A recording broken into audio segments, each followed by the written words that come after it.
আসসালামু আলাইকুম everyone, welcome back to my channel. নুডলসের রেসিপি নিয়ে আপনাদের মাঝে চলে আসলাম। নুডলসের তো অন্যরকম রেসিপি আপনারা অনেক ট্রাই করেছেন, ভিন্ন স্বাদের রেসিপিটা ট্রাই করে দেখবেন।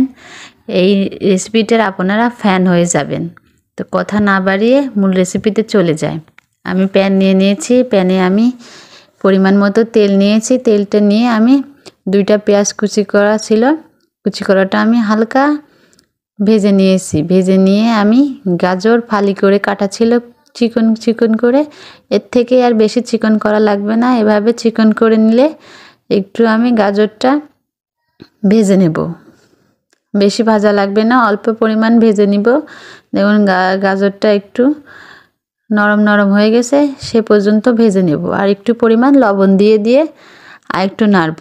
নেড়ে আমি ওই একই প্যানে আমি একটা ডিম ভেজে নিব। দেখুন আমি গাজরগুলো এক সাইডে করে দিয়েছি, আর আমি ডিমটা দিয়ে দিয়েছি। ডিমে আমি অল্প সামান্য পরিমাণ লবণ দিয়ে দিব, দিয়ে ডিমটা আমি সুন্দর করে ভেজে নিব, মানে ঝুরি ঝুরি করে ভেজে নেব ডিমটা। আর এই নুডলস রান্নায় আমি আগের থেকেই নুডলস সিদ্ধ করে নিব না। দেখুন এভাবে আমি সুন্দর করে নিয়ে নেব। এবার আমি ফালি করে রাখা কাঁচামরিচ দিয়ে দেব কিছুটা পরিমাণ। যে যেরকম ঝাল খাবেন সেই তুলনায় ঝালটা দিয়ে দিবেন। এখন নেড়ে চেড়ে কিছুক্ষণ ভেজে নিয়ে এবার আমি নুডলস দিয়ে দিব।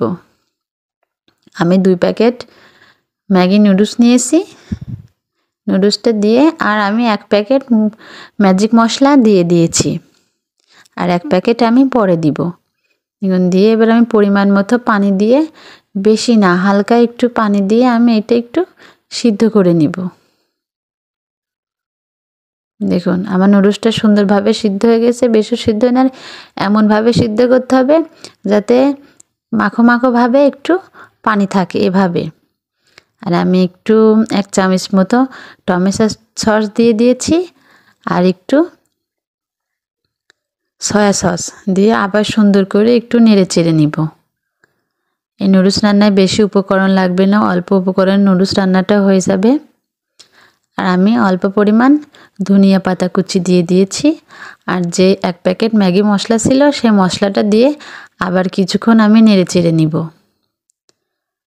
দেখুন সিম্পল একটা রেসিপি, অনেক মজাদার।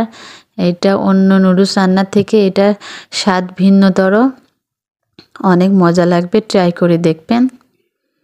দেখুন আমার নুডলস রান্নাটা হয়ে গেছে, আমি একটা পাত্রে বেড়ে নিয়েছি। দেখুন কত সুন্দর নুডলস রান্নাটা হয়ে গেছে, দেখতেও অসাধারণ হয়েছে। আশা করি আমার রেসিপিটা আপনাদের ভালো লেগেছে। তো আমার রেসিপিটা ভালো লাগলে আমার পাশেই থাকবেন, সাপোর্ট করবেন। অন্য কোনো রেসিপি নিয়ে আপনাদের মাঝে দেখা হবে। ধন্যবাদ বন্ধুরা।